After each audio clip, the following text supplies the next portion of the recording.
Now, there's a lot of nonsense talked about drummers. They just hang around with a band. I don't know. But now and again, a very special one comes along. And the gentleman with me now is without doubt one of the most famous drummers ever to get behind a kit. It is the one, the only, Mr. Billy Cobham. And welcome, sir. Thank you very, very much. Nice to be here from the Isle of Wight. We're actually the legendary Ronnie Scott's. Yeah. Yeah. Oh, Mark King let me out, so it's okay. So tell me, I mean, Ronnie Scott's, let's in situation as it were here. You've played here a few times, I guess. Yes, I have. Actually, we're approaching our 10th year, I think, playing here every year once since, I was really bad at math. Yeah, no, it's good because prior to this, I played here in 1996, and prior to that, Pete King let us in 1968 with Horace Silver, and that's the only time. Otherwise. And of course, Mr. Scott's no longer with us, but the vibe is still the same. Yeah, it's true. The vibe is still the same. Some things just will never change, but that's okay. That's okay. It's all good. Okay, but let's go back. When I was 21 years old, I remember an album called Spectrum, going around on a little record player with one of my neighbours. And I remember thinking, what is this? A drummer with a solo record? What is this stuff? Take us back to that time. And how did a drummer make a solo record? An act of desperation because he'd gotten fired by the band leader after being told that he was in the band for the next year. You see, so without mentioning any names about the band leader, and noticing that encircling him was a bunch of new members of the band without him really knowing officially what that was, having been told months before that you're in, don't worry, everybody else is gone, and realizing that the guy sitting behind him was none other than Narada Michael Walden to take my place, then I realized, wow, I better do something quick, otherwise I'm in serious trouble. So I decided to break out my two index fingers on a piano and come up with something or die because there's nothing else to do. You got to put the food on the table for the family. We do have a family. And so I was successful in coming up with something that I thought would only help me to get the odd wedding, bar mitzvah, whatever. And the next thing you know, 6 months later, there's a record out that I forgot that I had even released because nobody ever told me that it was any good. And but except walking by on a record session and say, man, that's a good record you got. And I said, oh, you mean Esther Phillips? No, it's another record. You made another record, right? Said, I wonder what that is. I'll check it out, yeah. And 6 months later, Atlantic calls and said, you need a band. I said, why, man? That's expensive. I said, well, you got a good record. The record's number 31 with a bullet in the Billboard charts. I said, what? No one ever told me. And I turned around and everybody said, yes, we've been telling you for months. So from there then, you've gone on to play with just about everyone there is, the A to Z, Abba to Zappa, literally, just about. But I mean, back then, did you not feel a solo career beckoned for you? Or what happened after the success of that album? I made lots of mistakes because I didn't know how to manage myself, and I was out there by myself. And I made them enough to understand that I shouldn't make them anymore. And so I cut down the amount of mistakes that I kept repeating, and eventually understood that this is not rocket science. There's a lot of logic to music.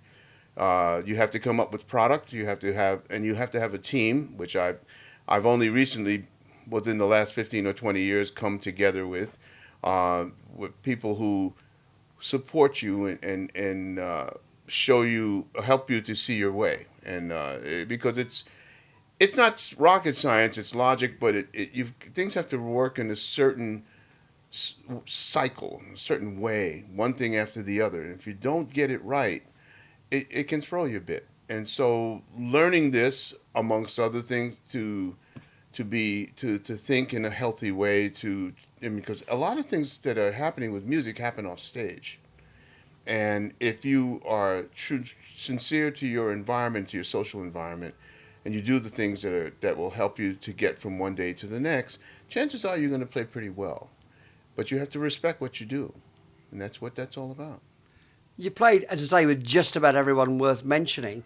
When you look at a band like John Mayall and stuff, that was always a band where people would pass through. You look at your collaborations with a John Mayall, for instance, that would have revolved around him. With the collaborations with McLaughlin and all the people and Hammer and all these people, how did they work? Would they come to you, go to them? Would you sit in a bar and conjure something up? How did it work? It would be, well, in one situation prior to the Mahavishnu Orchestra situation, it was John coming to me about the possibility of playing on a recording with Leo Ferre. I think it was a great poet from Paris, and I wouldn't have known him, if who Leo Ferre was from Leo the Lion, man. It's like it just was. It seemed to make sense, and again, working in New York City. When somebody comes to you and says, "Can you do?" you don't say no, because they may not come again, So you go yes and lie and hope that you can. And if you're prepared, generally speaking, it's not without reason that you'll be able to get the job done. With John, it was good. It was really nice to play together. It was nice duets, and we played drums and guitar, and that was very unique for me. But I never thought about it any more than just that. It was a good musical experience, and we move on. But he kept coming back. Now it's about doing this or doing that. And I said, yeah, sure. Again, I'm not looking too far past whatever we do as being only what we do right now. And by the way, tonight I have to play Promises in the Pit, because that pays the rent. The other thing is a favor, and it's an artistic thing, and it's nice, and then there's life. So or a Mel Lewis is calling it, Billy, you available? I need you to sub for me down. It's Monday night and the band's playing, and I'm not going to get there in time because I've got Kraft Music Hall or something. Yes, sir. Gone. And it's just that kind of thing. But based on all those ties and people getting to know that Cobham, if you call Cobham, he'll be there if you can be, unless there's an emergency or something's wrong. If he says he can, he will be there, and he will play. And he will hold down the gigs, so everybody's happy. Tomorrow, call him for this. And that was a thank you. You never had, thanks, man. Nobody ever told me thank you verbally and meant it. They did it by saying, are you free for so-and-so and so? That's the thank you. So the clue, I guess, is egos were locked away in the cupboard. You just got on with the job. Yes, in essence, because I never even thought about egos. I mean, if they really respect you, it's like, hey man, listen, what are you doing tomorrow? I have this and that and this. That's the thank you.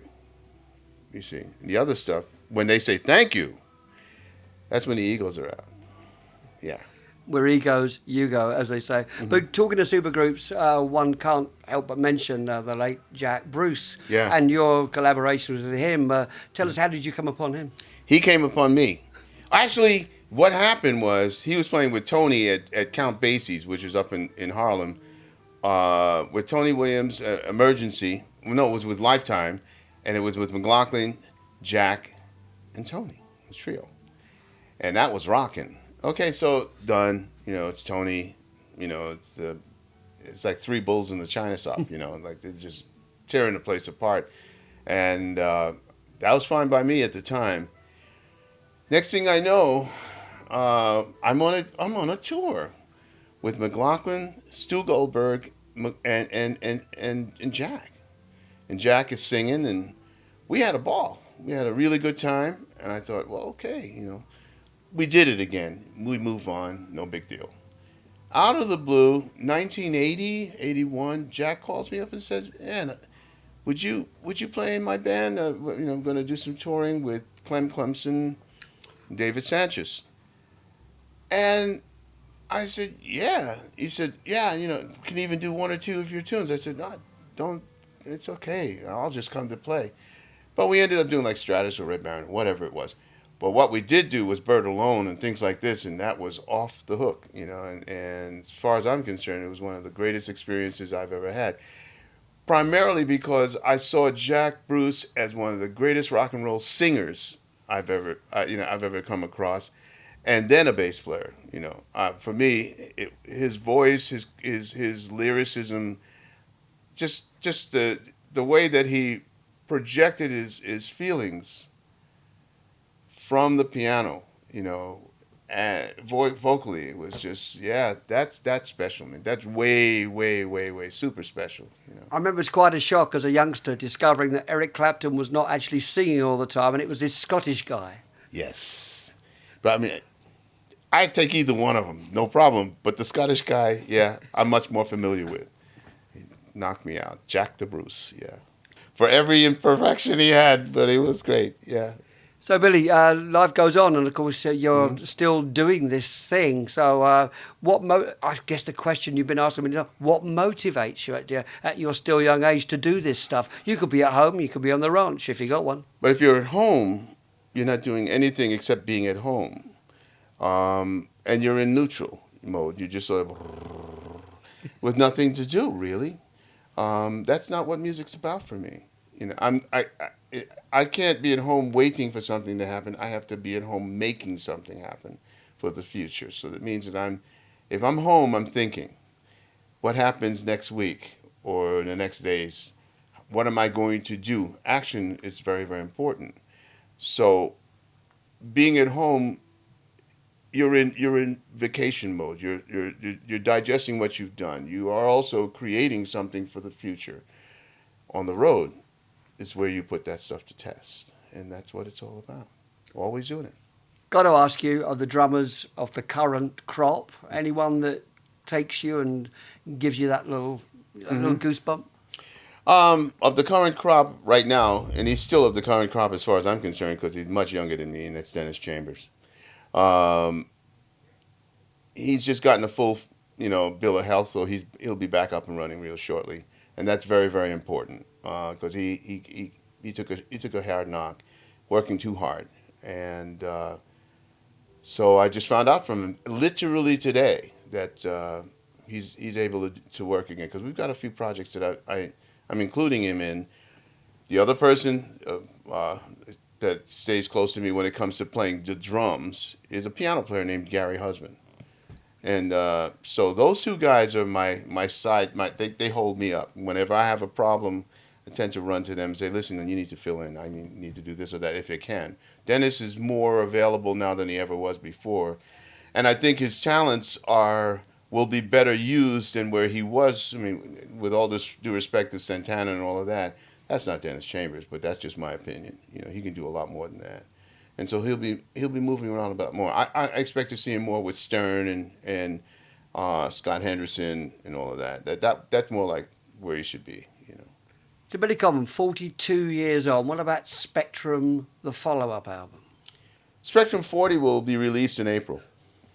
Yeah, it's funny that you should mention it. There's me being clever. with a drummer who's playing piano named Gary Husband. Dean Brown on guitar and Rick Farabracci on bass. It's all Spectrum 40 Live. It just released April 1st. I'm the fool. I'm the April Fool for even mentioning it. I thought I was being right clever. So unbelievable. So yet another solo album for Billy Cobham. Yeah, sure. And I guess the question you asked, what's the gig you want to play? What's the thing you want to do? Is there anything left for you, really? I mean, we're at Ronnie Scott's. Doesn't get better than that, Billy, but is there something in the back of your head you'd really like to do? Well, right now, after that, we've got the release with me and the Frankfurt Radio Jazz Orchestra with my compositions conducting. That's due out in September. And it's with 22 pieces, and it's a tribute to Gil Evans and, stuff that I wrote that way. Yeah. Billy Cobham, a complete pleasure, mate. Pleasure is mine. Thank you.